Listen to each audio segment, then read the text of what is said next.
안녕하세요. 크리스천 영상학교는 연하신 목사입니다.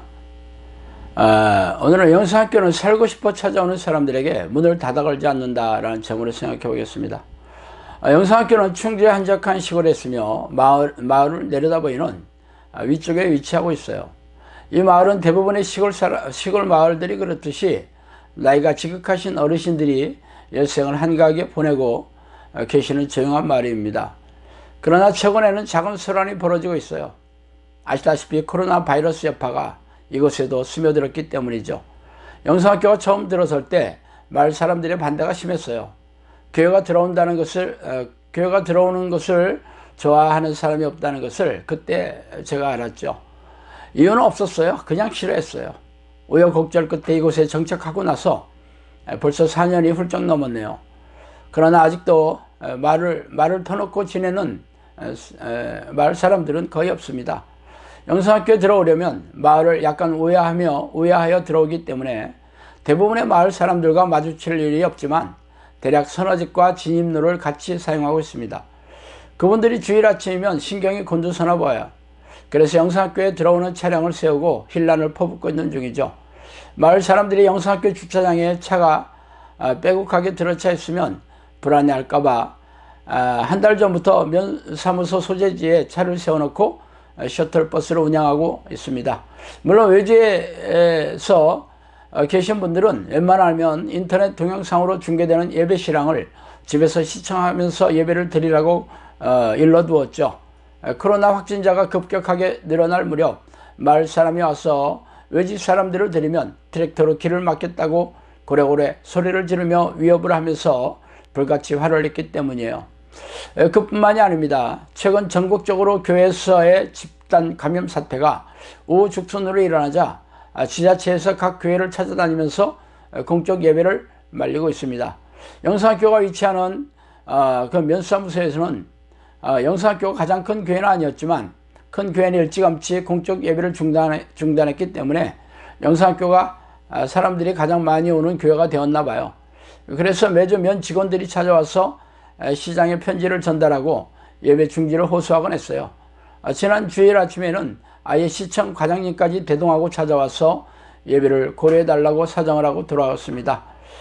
며칠 전에는 국무총리가 담화문을 내고 교회 예배 중지를 호소하고 부득이하게 진행할 경우에는 문에서 교인들의 열을 체크하고 기록하여 마스크를 착용하고 1m 이상 뛰어앉을 것을 행정명령으로 발표했죠.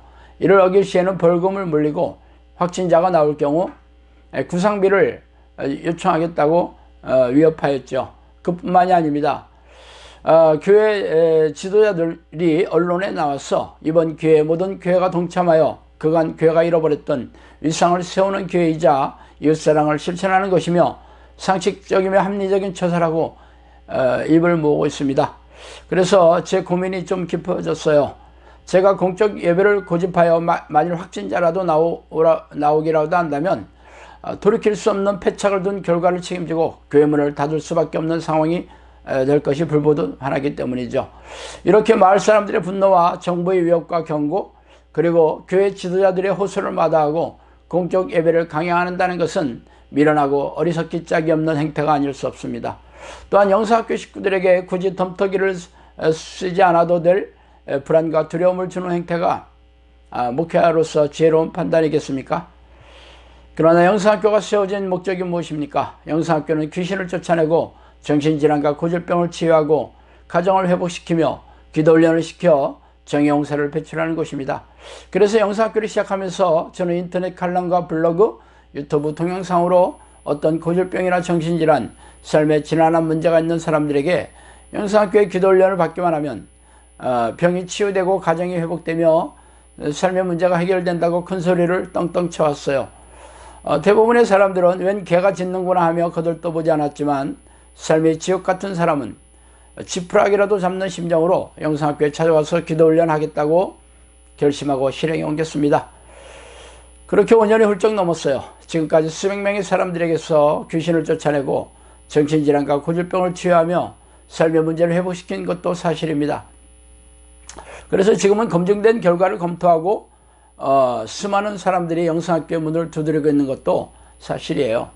장소와 동역자의 부족으로 모든 사람들의 요청을 받을 수 없어 지금은 웹사이트를 만들어 인터넷 강의를 듣게 하고 실시간으로 생중계를 하며 축출 기도 시간과 코칭 시간의 영상으로 참여할 수 있게 해놓았습니다. 그러나 정신질환이나 고질병 환자 또는 귀신이 오랫동안 잠복하여 정신과 육체를 사로잡은 사람들은 인터넷 시스템만으로는 이 훈련을 따라갈 수가 없습니다. 그래서 그런 사람들은 선별하여 영상학교에 와서 저와 코치진들이 축출 기도를 해주고 있어요. 말하자면 이런 사람들은 지옥같은 삶에 고통스러워하다가 살고 싶어서 찾아와 헤매던 중 영상학교를 찾아내야 한 걸음으로 달려와서 죽게 살기로 기도훈련에 참여하고 있는 셈이죠. 그래서 만일 영상학교의 예배 실황을 인터넷으로 대체하며 축출 기도를 해주는 것을 중단한다면 이들이 얼마나 실망스럽겠습니까? 물론 이 같은 상황이 장기적으로 가지 않을 것을 바라지만 이는 알 수 없는 노릇이 아닙니까? 그래서 저는 소극적이지만 영상학교의 예배나 훈련을 포기하지 않기로 결심한 이유예요. 사실 마을 사람과 정부 그리고 교회 지도자의 호소에 따라서 인터넷 영상으로 예배를 드린다면 저 역시 마음이 홀가분하고 혹시라도 모를 위험을 피할 수 있게 될 것입니다. 그러나 그게 영상학교를 세우신 하나님의 뜻에 합당하다고 판단이 서지 않아요. 그래서 고난과 핍박을 무릅쓰고 공적 예배를 강행하기도 했습니다. 영상학교는 살고 싶어 하는 사람들의 호소를 외면하지 않는 게 하나님의 뜻이기 때문이죠. 앞으로도 이런 일이 수도 없이 일어날 수 있습니다. 그때마다 영상학교의 문을 닫아건다면 세상 사람들의 분노를 잠재우고 안전하게 사역을 진행할 수 있을지는 모르지만 영상학교를 세우신 그런 목적에는 부합하지 않겠죠. 영상학교에서는 성령께서 천사를 보내주어서 도와주신다고 약속하셨고 어떤 일이 있더라도 저와 함께 하겠다고 말씀해 주셨기 때문이죠. 그래서 수많은 위험과 난간에 마주치더라도 할 수 없는 일입니다. 만일 영상학교의 교장님이 예수님이셨다면 세상의 비난과 분노를 두려워하며 문을 닫아 거셨을 리가 만무하기 때문이죠. 물론 제 생각이나 판단이 틀렸을 수도 있습니다.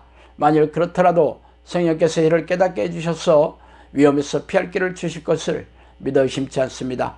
그래서 정부에서 교회를 폐쇄하라는 명령을 내리지 않는 한 어떤 일이 있어도 영상학교 문은 항상 열려 있을 것입니다. 영상학교는 살고 싶어서 찾아오는 이들의 간절한 눈빛을 외면하고 싶지 않아서입니다. 자, 오늘은 여기까지 하겠습니다. 감사합니다.